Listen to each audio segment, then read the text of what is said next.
So good morning, everyone. I'm Dom DeMayo with the CEO of the Lakewood Ranch Business Alliance. And on behalf of the Lakewood Ranch Business Alliance board and my team that's here with us today, I'm proud to bring you another timely discussion. This one going to be a little bit different than we've done before, but I think given where we're at in times, very needed.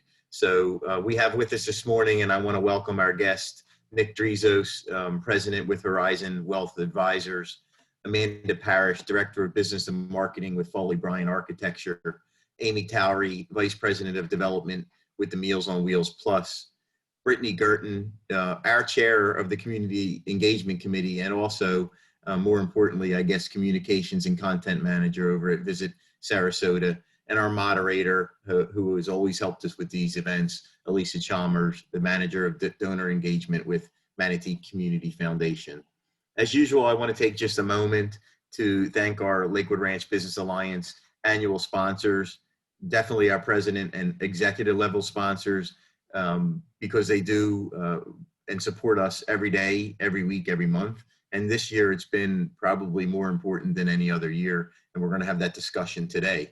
I don't want to forget all of our other annual sponsors as well. All of our sponsors are listed on our webpage, and you can see them anytime you would like to see them. So looking forward to this morning. Instead of giving away the secrets, I'm going to turn it over to Brittany and let her know what you're going to hear and see. So welcome and have a great morning.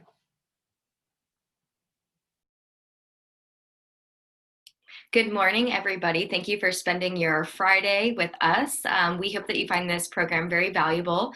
The Community Engagement Committee is one of the committees that you can join in the Business Alliance, and it's about connecting our non-for-profits with our for-profits and just creating opportunities to build relationships and lead to opportunities for the non-for-profits. So we're excited. We have Alliance Gives Back signups in progress. And if you don't know what Alliance Gives Back is, it's our annual effort to get volunteers into, or this year, to virtually and or by supply and drive, connect with non-for-profits and support them. So this year, like I mentioned, we did adapt Alliance Gives Back. There's 3 options that the non-for-profits can offer to for-profit businesses and our members to volunteer at. So whether you're comfortable being in person, again, in a safe environment, if you'd prefer to do a virtual volunteer opportunity, or maybe you'd rather organize a supply drive. These non-for-profits have organized Amazon wish list, and so it's very easy to do that. And that's a great option for a business as well. If you own a business or if you work at a business where you have a lot of employees, maybe you can adopt a supply drive, and then each person in your team can buy one item. That's a great way to accomplish that. So currently we have 26 of our member nonprofits who have offered a great opportunity to connect, and there's about 160 volunteer slots. And that does not include the supply drive. So there are a lot of opportunities to get involved and to give back to these organizations right now via the Alliance Gives Back initiative. The deadline is September 10th, so please get to the website, go check out Alliance Gives Back information and see what the fun projects are and what might fit best for you, your business, and for your team. We want to thank our Alliance Gives Back sponsors. That would be Willis Smith, Fawley, Bryant, and MENS. And recently we added Sarasota Magazine to that list. They're going to help us get the word out and promote some fun ways to get involved. So today's program, this is actually the second annual with the Manatee Community Foundation. And Alicia, just thank you so much. She's really the one that spearheaded this event both years. And she's an active member in the Community Engagement Committee. So we're just so delighted that we get to have her be, have her mind and her resources in our meetings and to, bring us great programs like this with the Business Alliance. So Alicia will be moderating this event. She is the Manager of Donor Engagement for Manatee Community Foundation. We both went to UF, so she's my girl, go Gators. She also works with donors to help them maximize the joy, impact, and tax benefits of their philanthropy. The majority of her work is done here in Lakewood Ranch in East Manatee County, and she is somebody that truly knows how to build relationships, and her generosity is apparent in everything that she does. So with that, I'd like to turn it over to Alicia, who's going to moderate this amazing panel today. And she also has 2 young kids in school in Lakewood Ranch, so she's very familiar with everything going on in our community. And Alicia, please take it away, and thank you so much for organizing this for us today. Oh, thank you, Brittany. Good morning, everyone. Thanks to Brittany, Dan, Dom, and the wonderful team and leadership at the Lakewood Ranch Business Alliance. It's always a pleasure to partner with the Alliance and be on the community engagement team. So if you're not involved in the Alliance, you might want to get involved because it's wonderful. I get to work with the most incredible team at Manatee Community Foundation every day. There's 5 of us, and it's led by the amazing Susie Bowie, our executive director.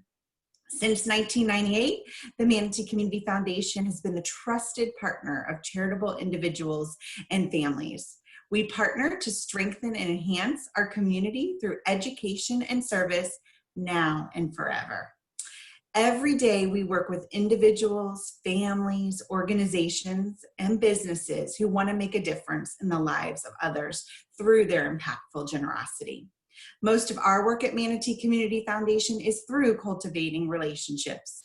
One of the most important relationships is with our corporate partners, who we call corporate ambassadors, who support our work through reflecting the values and giving that affirm the importance of a thriving community for everyone. As we are engaging and renewing these relationships each year, and especially this year in a COVID-19 climate, we have learned not to make assumptions based on the world today.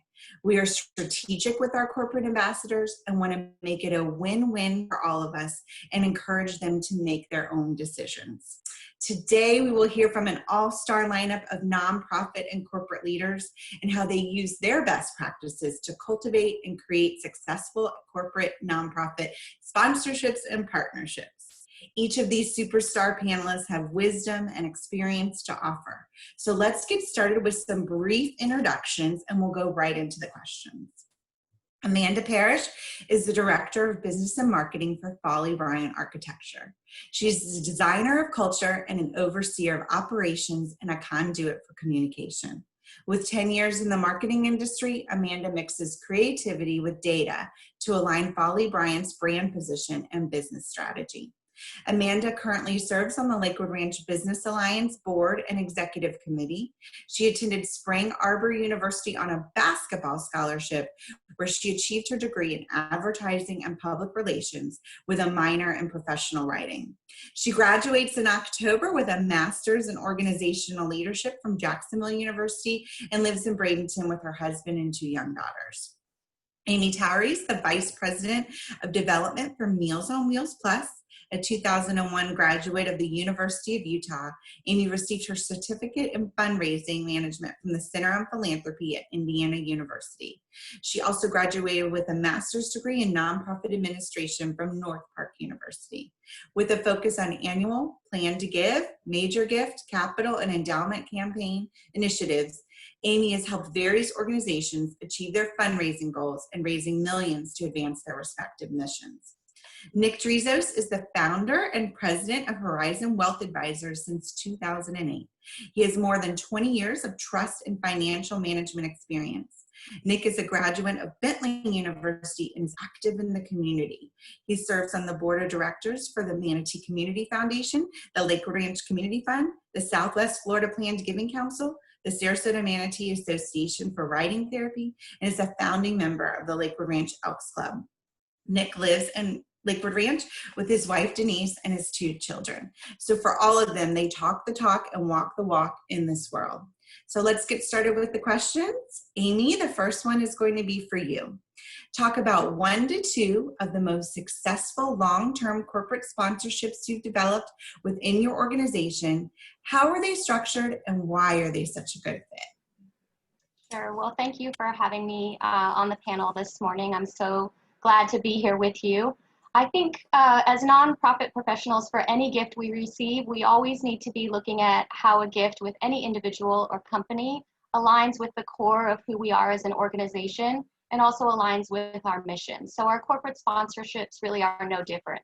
The most successful partnerships are structured in a way that are not only a good fit for the nonprofit organization, but a good fit for the sponsor as well. Alicia, you mentioned a win-win, and that's really what we're looking for. So for us at Meals on Wheels Plus of Manatee, corporate social responsibility initiatives that are focused on ensuring members of our community receive access to vital nutrition is huge for us. That means we pay close attention to corporate sponsors who are interested in food insecurity and meeting the immediate nutritional needs of families as well as seniors. So to speak directly to your question about a specific example, prior to coming on the call today, I reached out to one of our corporate sponsors to ask if it was okay to discuss their partnership, and they gave me an enthusiastic yes. So I can speak specifically to iHeartMedia. iHeartMedia has been one of our corporate sponsors for years. And when you look at a company like iHeartMedia, their corporate philosophies around community support include a focus on family and social impact, as well as health and wellness. So their values align very closely with ours. They are very, very generous in-kind corporate supporter of the work that we do to feed people and just to provide the caring services that we do through our mission. So when we approached iHeartMedia, we really looked to them for ways to supplement our marketing budget. And that's really what made us the most interested in forming a partnership with them that would help us to increase awareness about our mission and scope of work in Manatee County. Through their platforms, they help to make our mission more visible. So we know that our values are in alignment with them. We know that we're working towards the same goals. So it was really natural to engage in the next step of forming a partnership. Thank you, Amy. I forgot to mention, we will have a Q&A, or you can ask questions along the way. We'll be monitoring the chat. The next question is going to be for Amanda and Nick, and we'll start with Amanda. Talk about your aspiration for a nonprofit business relationship that's mutually beneficial. What does that look like? So when we are approached by a nonprofit, Fawley Bryant actually tries to look past that initial ask and try to figure out whether or not there's a synergy between our values and just like Amy was alluding to, is there potential for a long-term relationship here? You're all familiar with the 3 columns of giving: time, talent, treasure, and we really look for a relationship that is going to allow us to utilize all 3 of those buckets. The one thing that Fawley Bryant has unlimited resources of is talent. So if I can align with a nonprofit that allows us to donate talent in the form of renderings, marketing material, design brainstorms, that for us is mutually beneficial, because for us, we're giving you marketing material that will allow you to go out and get more money than we could ever give you. But it's also exposing us to your brand and your mission and your vision and your programming. And should that project ever come to fruition, it positions us well to serve you. It also exposes us to your end user who, that's a lot of people. And as architects, we look for ways to impact the community on a large level. I understand that not every nonprofit is going to need a new space or renovation. So sometimes talent isn't an issue. And if that's the case, we go to how do we work with that nonprofit to really kind of help us promote that talent. So I'm looking for storytelling opportunities, an opportunity to showcase our process, to show a visual, 2 minutes to talk about why we're different. Our logo, our name, people recognize, but I'm not so sure people truly understand why we're different, how we have evolved, how technology helps us serve our clients. So storytelling is a huge aspect for me when I look at when that talent bucket isn't an option. At the end of the day, Fawley Bryant is built on the concept of, if it's good for the community, it's good for Fawley Bryant. We want to be approached. We want the opportunity to think creatively about how we make it work. If your initiative, if your program, if your vision is going to improve this community, we want to be a part of that. And I just encourage everybody to not just think of treasure, but think of time. Like, can we donate our brain power? Think of our talent. Can we donate what we are passionate about? So for me, I look for, all three of those buckets and the long-term relationship. Thanks. Same question for you, Nick. Very much what Amanda said. We want a partnership. It's not just writing a check or donating the man hours or female or lady hours. It's people hours. It's partnering, sitting down with that nonprofit and figuring out what the needs for the community are and what they are looking for, and tailoring our gifting and our support around those needs. Sometimes it is a check. Sometimes it is the power of the partnership of the human work. Sometimes it's in kind. One of the things that we've always get asked when I'm on the nonprofit side trying to raise money is, is it about the money or is it the in kind? In kind is very important, and I think we need to continue to focus on those in kind donations that are out there, especially during this COVID time. There's a lot of uncertainty, so really having an open ear and being very flexible from a corporate standpoint. We also want to align, we have our goals. We look at the impact in the community. It's an ever evolving thing of what the community needs at a certain time. And so we try not to just give to, arts are great, science are great, food is necessary, children. We want to reach out, and really that's where we found as a community, and myself personally, I found the Community Foundation to be an incredible partner with us, because between the Community Foundation, whether it be Sarasota or Manatee or Lakewood Ranch Community Fund in our own backyard here, it's important. Their ears are to the pavement. They are directly tied into these nonprofits. So we find in our firm that our first call is usually to Alicia or Joan or Susie, or Roxy, or anybody, because that's where we want to find out. We start our year off with what's the need in the community, and then how can we do it together. And then it's also, as a financial advisor, it's an opportunity for us to engage our clients and create the philanthropic values that we have as a firm, and bring that to our clientele that may or may not have it, and that can partner up with us. It's really a domino effect. You bring in one partner and that leads to another partner and another partner. And then next thing you know, you've got your whole team together that can do better for the community, and everybody wins. Thanks so much, Nick. Amy, this question is for you. How have you changed your approach to sponsorship and virtual event asks and benefits as a result of the pandemic? Sure. Well, we actually haven't changed our approach to sponsorships and event asks as a result of the pandemic. We did have a gala that was scheduled for late March, and of course, due to COVID, we had to postpone that and ultimately ended up moving that to a virtual event in June. It was successful for us, but I recognize that we were fortunate that we were ahead of the onset of the pandemic in our community. So we had already solicited all of our sponsorships well in advance of kind of when we saw those impacts in Manatee County. So even though we had already solicited those sponsorships, we did have a good deal of work to do to be transparent with all of the people who had donated to be sponsors of the event. And for us, what that meant was calling all the sponsors with updates on our plans, and really to gauge their interest in participating in a virtual event.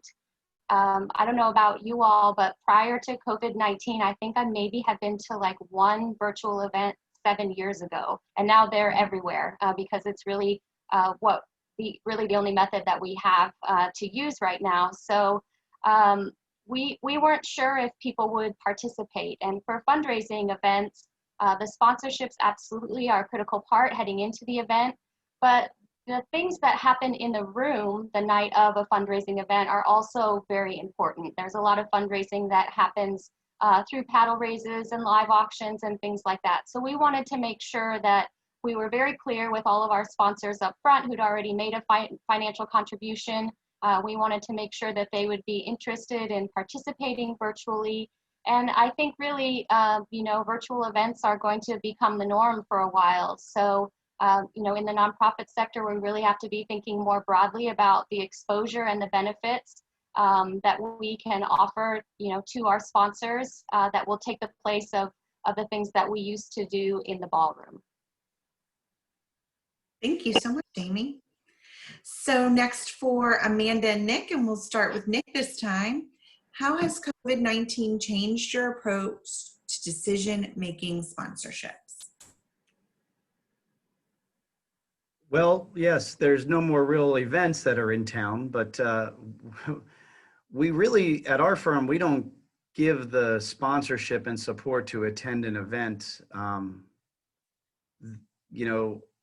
It's the events for us are a great opportunity for us to get a table and bring our friends and clients and introduce them to our passion and our philanthropy that we are following, and hopefully create, again, that extra team members or partnerships that they can fall in love with what we fall in love with. But we still are writing checks. We actually would prefer if we were to give a $2,000 sponsorship to an event, there's no reason why we wouldn't write that check, because we believe in supporting the community.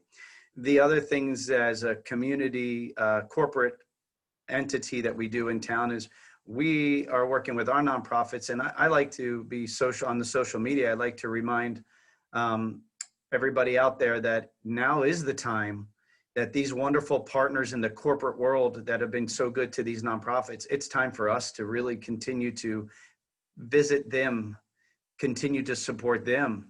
Remember, it goes both ways. If a true partnership works, there's times where we need you and you need us.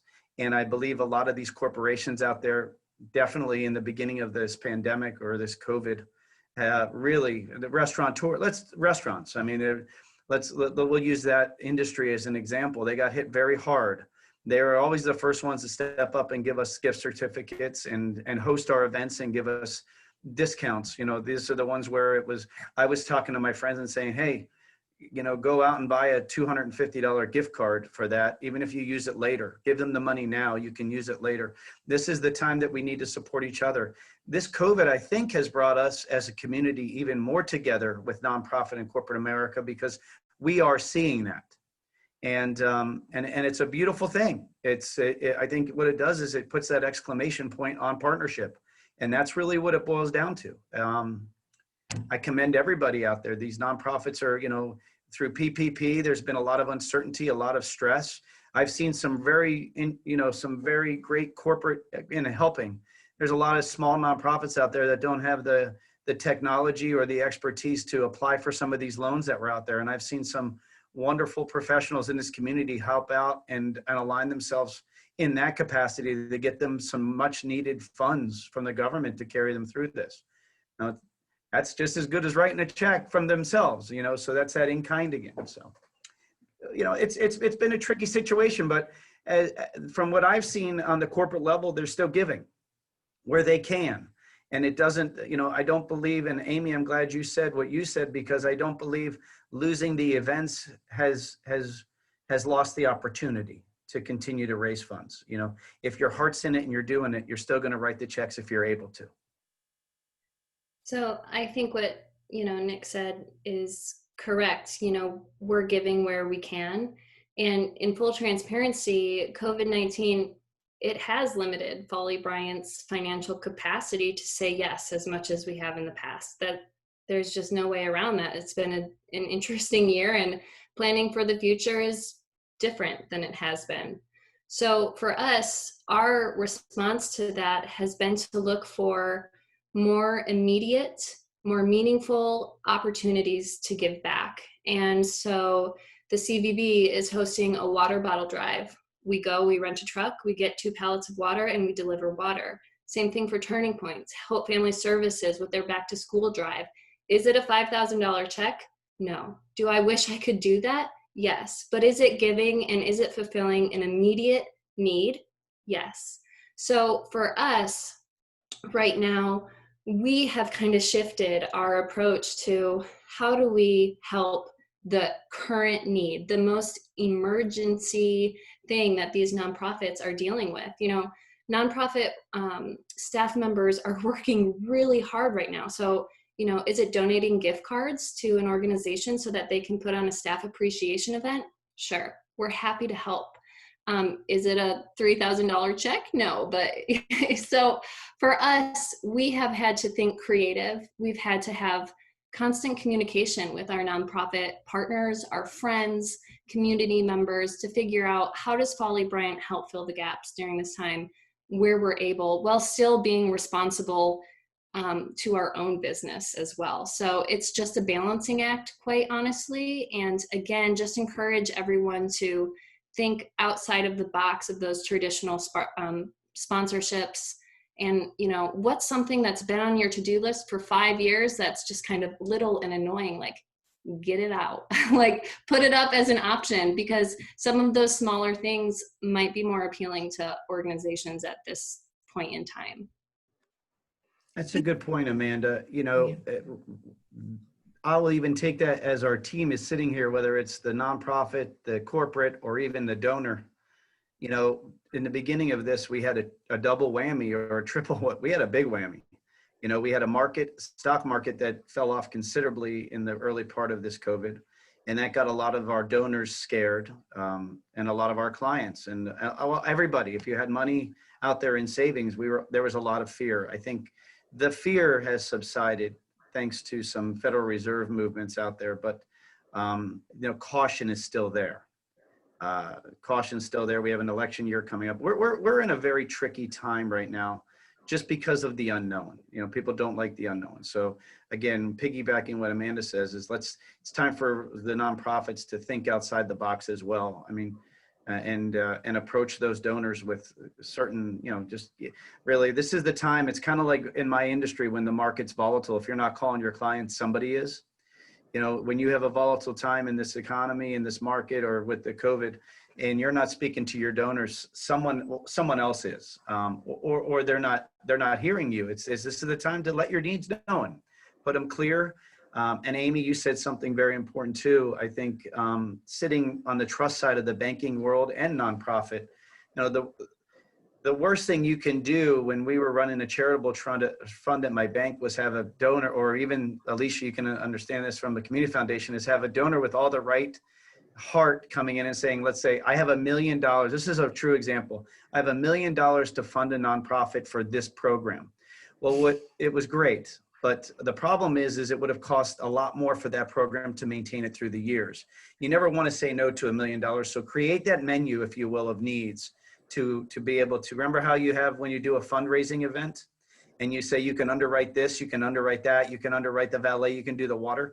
Well, I think that may not be a bad idea to start saying, hey, as we get through these times, I'm going to create a menu of needs and see if we can have a long-term corporate sponsor on this. MCF did a great job doing that with our community partners, our corporate partners every year. And also sit down with the corporate partners. When I was running events and I do a nonprofit event and I'm going out hitting up corporate sponsorship, the first thing I've done after an event is I want to meet with those corporate sponsors and find out what they liked, what they didn't like. Because again, when you're working with a huge corporation, some of it is we need to spread our money. We want to do it for the community, but we want our taxes and we want more of the value. When I was at the trust department, I had to we had to do a summary of the event and what kind of impact it had on our potential business. I mean, it is what it is. And so I think it's important to follow up with those donors and get feedback, see what they like, and see next year if you do an event. Amy, if you did when you did your online event, your virtual event, follow up, and I'm sure you did, of course, but you follow up with them and ask them, we want you to come back next year. Can we count on you? Let's get this done. And what more would you like to see? Because if we can do it, we will do it. So it's important times for the communication. Thank you so much. All great points. So this question is for all three of you. We'll start with Amy, then go to Amanda and Nick.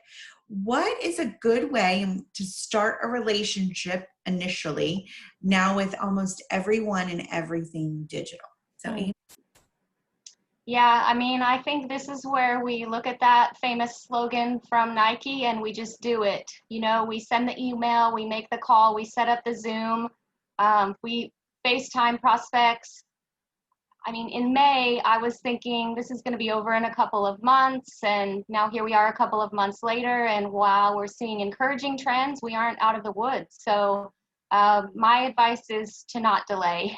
Reach out, make the contact, you know, no need to put it off, really. I mean, just do it. I 100% agree. I'm totally up for a digital cup of coffee. Coffee is good no matter the environment, in my opinion. So, yeah, I would say for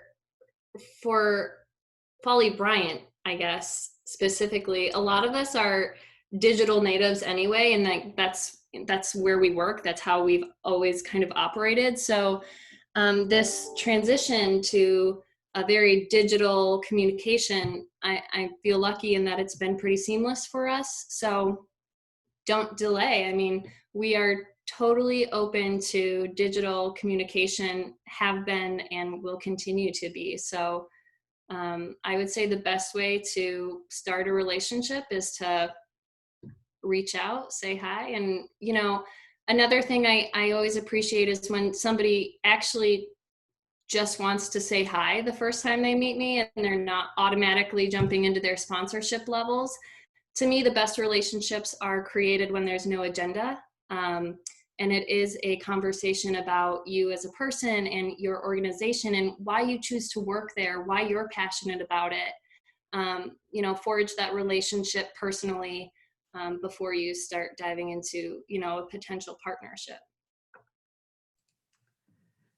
I love being third because, yeah, what, you know, you could say what they said. I mean, no, I mean, yes, you can.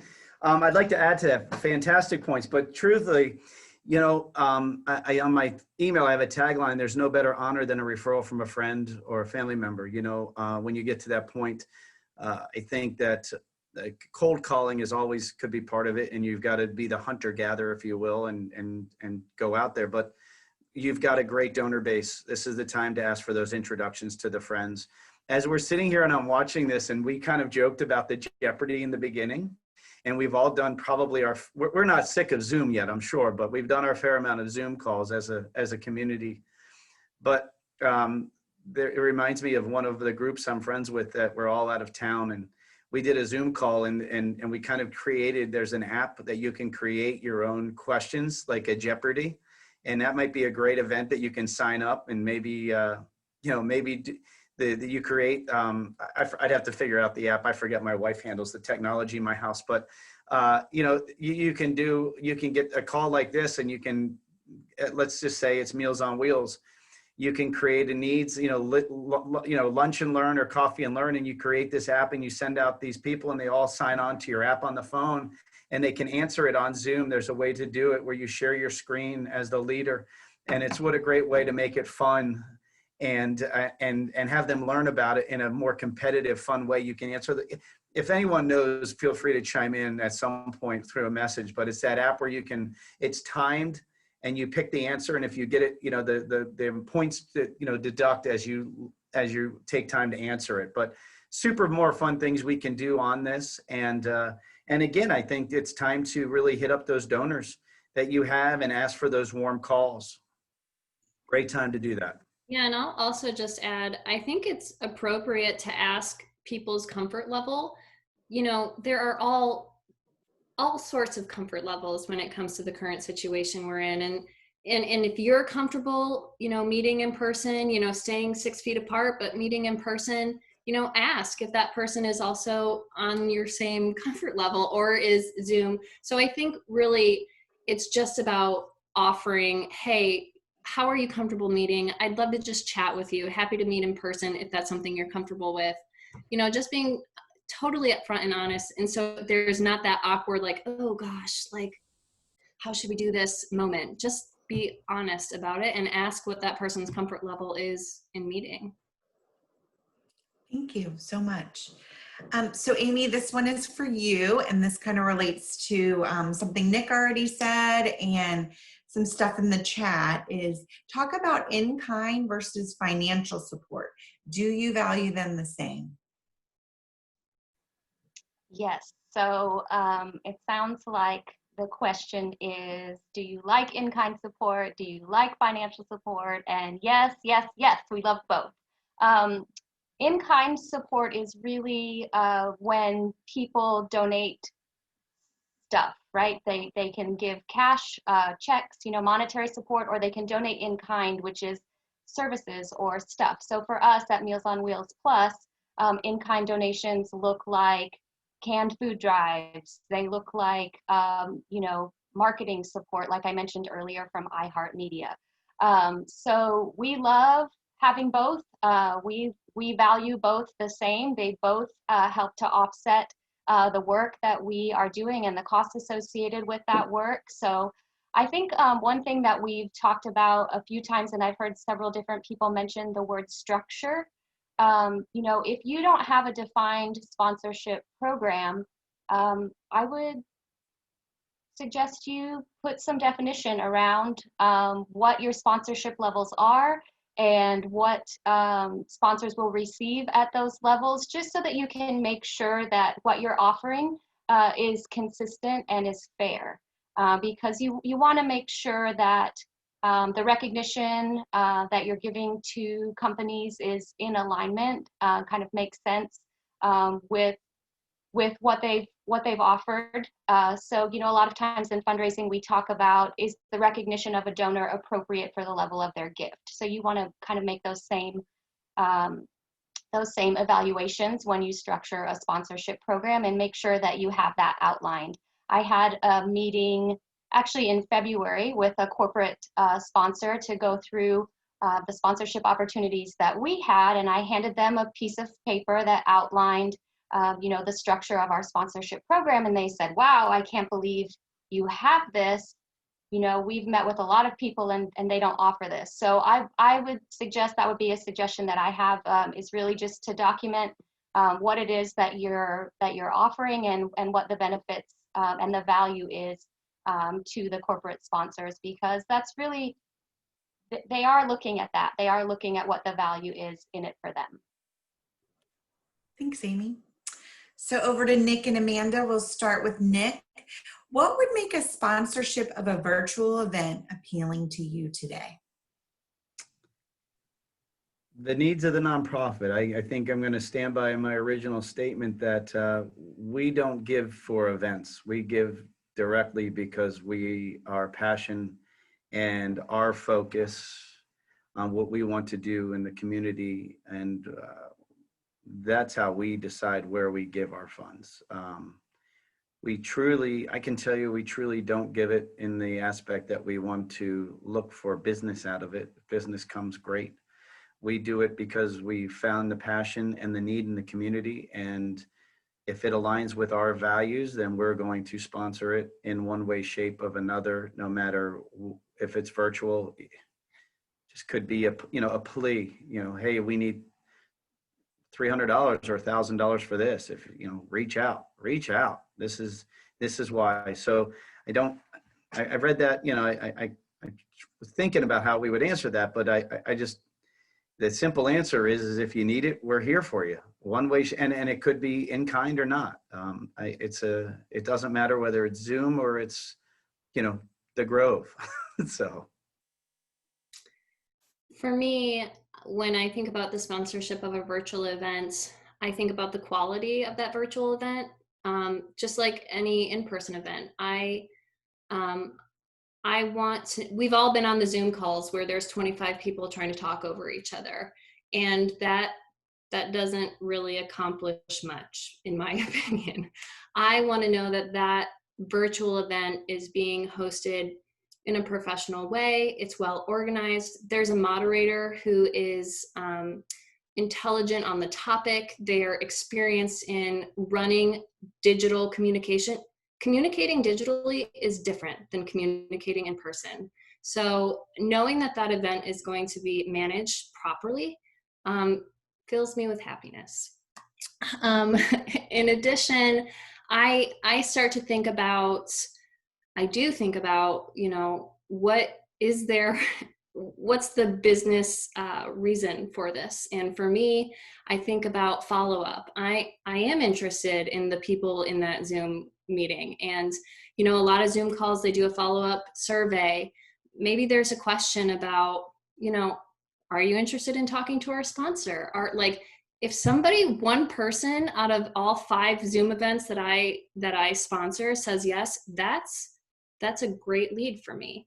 So I would say for me, it's knowing that that event is going to be well organized, and then knowing that there is some sort of follow-up opportunity, not necessarily where I, Amanda Fawley Bryant, am reaching out to that audience. I don't expect you to share email addresses or what have you, but that you, the organization, is saying like, hey, if you'd like to hear more from our sponsor, here's a link to their website, here's where you can contact Amanda. Just kind of finishing the circle on that sponsorship, giving us an opportunity to talk to your audience as well. If I could piggyback on Amanda real quick on her comment, it's 100% the other, you know, the follow-up that I would have as well would be, you know, just like in our personal relationships, you like hanging out with people that share your same thoughts and visions. As a wealth advisory firm located in Lakewood Ranch, you know, it's our hope that when we're sitting there in front of your donors or a sponsoring event, that they realize, well, you know, they've got their heart in the right way too, that they would think of us. It's never, you know, it definitely would be that if, you know, if they Horizon Wealth Advisors, great. Oh, those guys, or that firm sponsors this event, and they really are caring about the community. So it would make us happy that that's the way we do want to be portrayed in the community. And if we get business out of it, that's a wonderful follow-up for us. Thank you. Those are great nuggets, because I think sometimes we think of those surveys, we don't think of that connections, and we're all about relationships. So really, really great points. Amy, this one's for you. Are you looking for long-lasting corporate relationships, or do you more frequently explore new opportunities? Both. I mean, like any relationship with anyone who supports our organization, we want our corporate relationships to last long and to be strong, but we're also looking for new opportunities for companies to join us where alignment exists. So, you know, at the end of the day, our mission at Meals on Wheels Plus of Manatee is to tell as many people as possible about the drastic need for food in our community, and to have as many people as possible join us in that work. So we definitely want to cultivate those relationships that we already have and make sure that those foundations are firmly rooted. But we also always look for new partnerships and where there might be alignment with our mission. Amy. Then over to Nick and Amanda. Similar question. Do you prefer sponsorships with year-long benefits that are packaged, or event-by-event opportunities? Of course, I know you look for the needs of the nonprofit, but how do you prefer it today? So last year, I answered this question with the long-term opportunities. I enjoy the year-long knowledge of what's to come. I'm a planner. I like knowing what's coming down the pipeline and where I need to prepare. That being said, I answer that question differently this year based on the current situation. And kind of to my previous point, you know, we're looking for opportunities that are more immediate. How can we help now? So this year I answer that definitely event by event based. And, you know, I think from a nonprofit perspective, that's a great way to get a new donor, is not by offering like, here's the whole kit and caboodle, but here's a way that you can dip your foot in. And for me, that's nice in our current situation, that I'm not committing to a full year, that I'm committing to one event. I get to learn more about it. I get to give back in that way. I get to expose Fawley Bryant. Fawley Bryant gets to learn more, but it's not a full year-long commitment. So for me right now, I answer that question as event by event, but it changed from last year. So for us at Horizon Wealth Advisors, each relationship is different. You know, we do love long-term partnerships because that allows us as a firm and as individuals to see our impact during the time frame. But you know, like any true partnership, you'd want to see the impact and be there for them. But to emphasize what Amanda said, you know, and why we're on this call today, and really the basis, this is different times. So the short-term impact needs is important to us as well, and should be important to all the corporate sponsors. But there's not a real right or wrong answer in our opinion. You know, we love long-term relationships because we get to see that impact. And remember, for us at our firm is it's a true partnership. We want to be there for you. We'd like to see how the partnership, whether it's whatever, even, you know, manual labor going in there, volunteering at the facility or writing a check, we want to get involved. And again, maybe the long term actually is the human involvement. Maybe the short term is the corporate check. So I think we need to be pretty flexible on how we're looking at that involvement and how we're putting the dollar sign or the blood, sweat, equity. So yeah, that's the answer we feel here. Is there each individual organization we deal with, we have a different relationship with, and that's okay, and based on needs. Thank you. So we've covered all of our questions that were prepared. So we'll open it up to the chat. So feel free to write any questions in the chat. We have one question already. It says, Amy, to Nick's point about technology, are there any resource, educational sessions, etc., that Meals on Wheels Plus did to adapt to the virtual environment? Yes. So, you know, really, we had to start planning for our virtual event really quickly. We had to get up to speed on something that honestly we had never done before. So what we did is we really looked at what do we want this to look like in the end. And, you know, we wanted it to be a very professional presentation. We wanted it to, you know, to represent our theme and really to speak to the impact of what we do as an organization.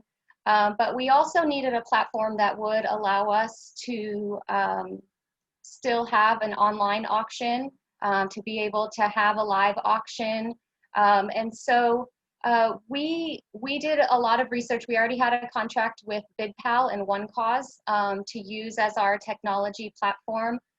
We did a lot of research on how we could make that work, and we partnered with an AV company that I think really was a pivotal partnership in making sure that the technology side of things worked the night of the event. We also had an MC that really helped to move things along and brought a lot of energy to the virtual experience. So, you know, I think when you're looking at a virtual event, you have to kind of budget in a different way, but it is important to still set a budget and kind of back into those numbers based on your expenses. When you're an in-person event, you have expenses like food and drink and table linens and, you know, chair rentals and those kinds of things.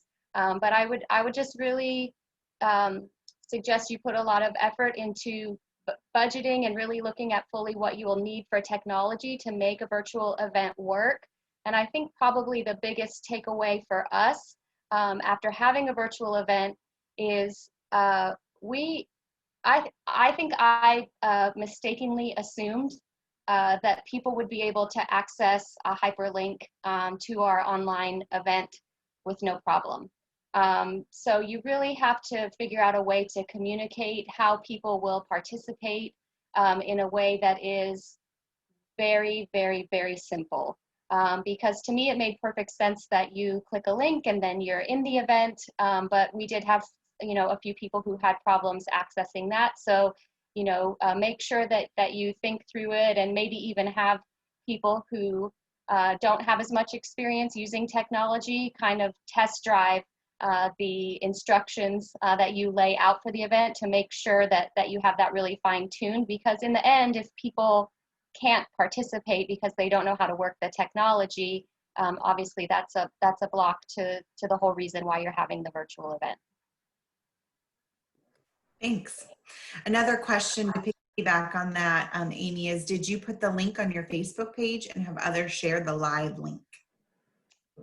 Yes, so we broadcast our virtual event on 2 platforms simultaneously. We did Facebook Live, thinking that we would have the most engagement on that platform. We also had a Venmo page set up, but we didn't have a lot of engagement on Facebook. So we set up a custom URL, and that's really what people used the most, which is good because I think it was probably the easiest way for people to participate if they didn't have a Facebook account. So I think in hindsight, we would have probably not done Facebook. We would have just gone with the one option to participate.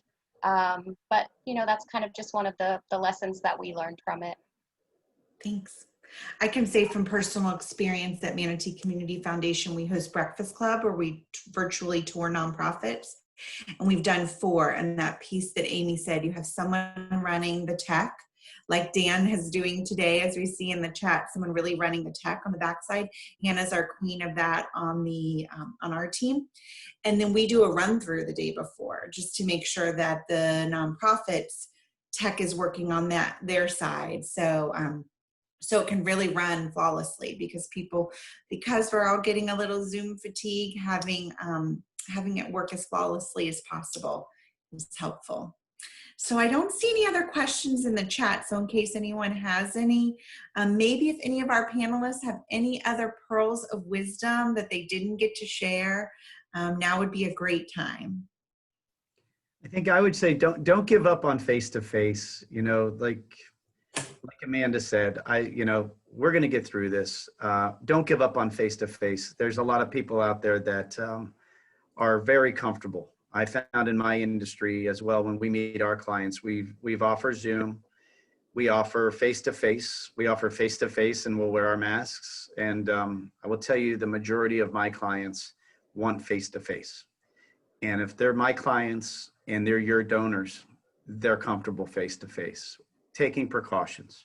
So let's not pigeonhole us into Zoom and electronics.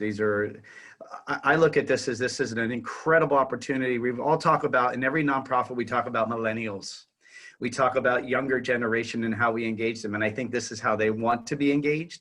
And this COVID has really given us an opportunity to ramp that up as part of our model. But don't give up on the face-to-face. I'm an old fogey dogie at 50, and I still want to come see the organization. I want to volunteer. I want to be there. I want to be part of it. It's just not getting my check in the mail. I might be different, but I'm not afraid to throw a mask on and go out and see the organization. So keep that in mind as you're out there trying to raise money. Well, thank you so much, Amy, Amanda, and Nick, for sharing your wisdom, your sage advice givers, and thank you to the Lakewood Ranch Business Alliance for creating this platform regarding community engagement and always caring so much about your members and your community. So I'm going to turn it over to Dom to close this out. Thank you, Alicia. So a couple cleanup items in the end, some updates and reminders. So community forum on the Lakewood Ranch Business Alliance website is still up and operating. It's a place where you can put something that your company has or something that your company needs. And we're trying to connect through that community forum. Our committees through September at least will remain on Zoom. So, but we plan on trying to bring them back to in-person as we enter the fall, or at least some of them back to in-person as we enter the fall. A couple upcoming events. We have an Alliance ACES Surviving Work from Home on Thursday, September 3rd. We have a Leads event, Mindset Principles of High Performers, Friday, September 11th. And then a small lunch with ranchers at the Grove. That probably will be limited to 25 people as we have in the past. That's a normal limit, so it's not like we're trying to cut it back, but we'll look to bring back our in-person events as we have already. And then we'll round out some of September with another ACES Trends and Fashions for Your Home Office Work, presented by Macy's, and kind of new events. So a couple new things coming. We have had, so you all know, our first in-person event last night, 50 people. It went well. I'd say everybody or most were compliant with the concerns that some people may have. And if they weren't, then they stayed to themselves for the most part. So I think it went off without a hitch. As we wrap up what I call the summer, We're ending with Executive Academy. We have 20 people registered for Executive Academy. We were shooting for 30. We'd love to get another 8, 9, or 10 people registered before the end of this week, or maybe even going into a little bit of next week. It's an opportunity that we partner with Game On Nation, a local company here, but known nationally. We hope to see some of you there. And then lastly, I'd like to end with a big thank you again to Nick, Amanda, Amy, Brittany, and Alicia, not only for your time today, but more importantly, the energy, the time, and the support that you give our nonprofits in the region all year, every year. So a virtual round of applause for our group this morning. And with that, I end on time and give you back 4 minutes and no commute. So enjoy your weekend, and we hope to see you soon.